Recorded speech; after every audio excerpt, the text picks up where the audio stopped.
Hey May, free to chat? Sure, what's up? How are things between you and Tom lately?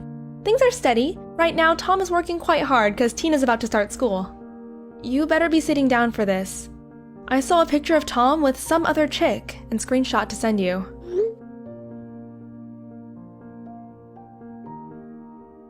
The second I saw that image, it was as if someone slapped me in the face. At first, I thought there must be some kind of misunderstanding, but after stalking her Facebook page, it was pretty clear that it wasn't a misunderstanding. All of his declarations of love over time came flooding into my mind, one after the next. He told me on our wedding day that he would only love me. He even promised my parents to take care of me until the day he dies. How could he do this to me? I got a grip on myself and thought hard about what to do next.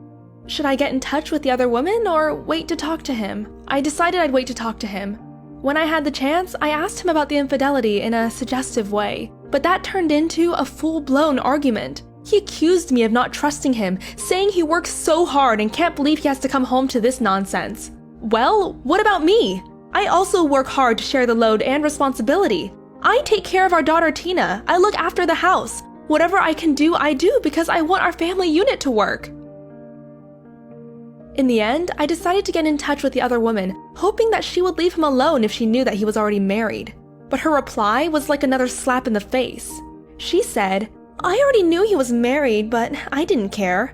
I love him and I make him happy. I can accept the situation. You're already his wife. What more do you want? Just accept it." Wait, what's going on? How can having a fling be considered as okay? How can having a mistress be totally normal? I just want to be a part of a family with only one husband and one wife. Does that make me selfish? I really have no clue what to do anymore. I know my decision will have an impact on our daughter. I want her to have a loving family and I don't want her to lose her father. I don't want her to be hurt. But if I stay and put up with it just for our daughter, she'll have a family where her dad doesn't love her mom. Is that really better for her? So I texted my husband to say I needed to speak with him and told him that if he doesn't show up, I'd take that to be his decision. After we had our argument yesterday, he disappeared and didn't come home to sleep. It's obvious where he spent the night. Before this, when he would tell me that he was busy and that he would be out a lot, I didn't suspect anything because I trusted him. I believed him. I'm going to sleep over at friends. I'm going to a conference. My battery died. I didn't have signal. Blah, blah, blah. I sat and waited for him, really not sure whether he would turn up, but he did. And not just that, but he asked me if things could go back to the way they were. He said that he would respect me as his wife and take care of me and our daughter. But then he added that there may be some days where he goes to see her. He told me that he still loves me and that it was perfectly normal in this day and age to have many homes. I couldn't listen to his selfishness a second longer and told him to shut up. I made my decision right there and then. After all, the day we exchanged vows, I was to be his wife, his only wife. There was no talk of wife and mistress or any other arrangement. Sometime after he left, I got a message on Facebook. I opened the message and it said, "Thank you for letting him go. He told me so long ago already that he was bored with you, but he only put up with you to not lose face, even though you were such a boring wife." After I saw her message, I was thinking about what to do next. But then, my husband came back to apologize again, but this time he told me he would end things with her. So I told him to call her right there in front of me. When he did, I heard that other woman crying, pleading that he can love whoever he wanted, but just don't leave her. I cut her off and told her, "Pull yourself together and grow up. You'll still have so many opportunities to meet someone. Why are you so hung up on a guy who's already married?" Her reply left me speechless. She said, "I'm okay with it." So I told her, "It doesn't matter what you think because I'm not okay with it. My husband chose me and our daughter over you, so leave us alone."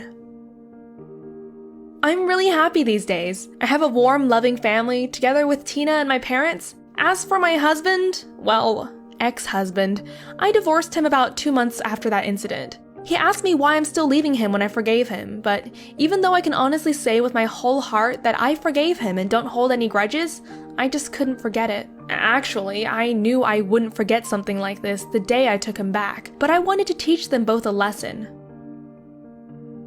Now you might be thinking, she's so mean, but you don't understand. I feel like I'm broken. The pain, the doubt, it never goes away. I told him I still loved him more than anything, that I wouldn't keep him apart from our daughter who he can see whenever he wants, but I wanted to end things on good terms now rather than hating each other down the line.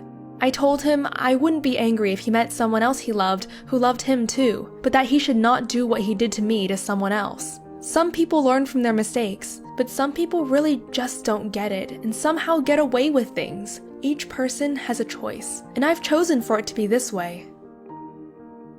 I think that with time, our daughter will see that having a father around who doesn't love her mother, a father who won't stop cheating even after I took him back, would be much worse than having a mother who assumes the role of both parents. Things are better this way. I don't care what people say or if they think raising a kid on my own is a failure. Actually, I see it as an achievement. I chose to get myself out of something that made me unhappy. I now make my own happiness, and I can fully be there for my daughter.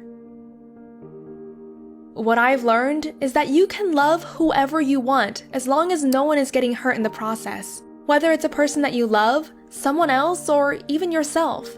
And the people who truly love you will never hurt you physically or emotionally. You shouldn't ever have to compromise your integrity or your pride if they really do love you. So don't ever accept getting hurt in the name of love, and never use love to hurt others. Thank you for sharing your story with us. For those that want to share as well, you can write it to us in the comments below or send it to the email in the description. Our story fairy is working very hard to create as many videos as possible for you. She's sorry she can't reply to everyone, but she appreciates each and every one of your stories. Thank you!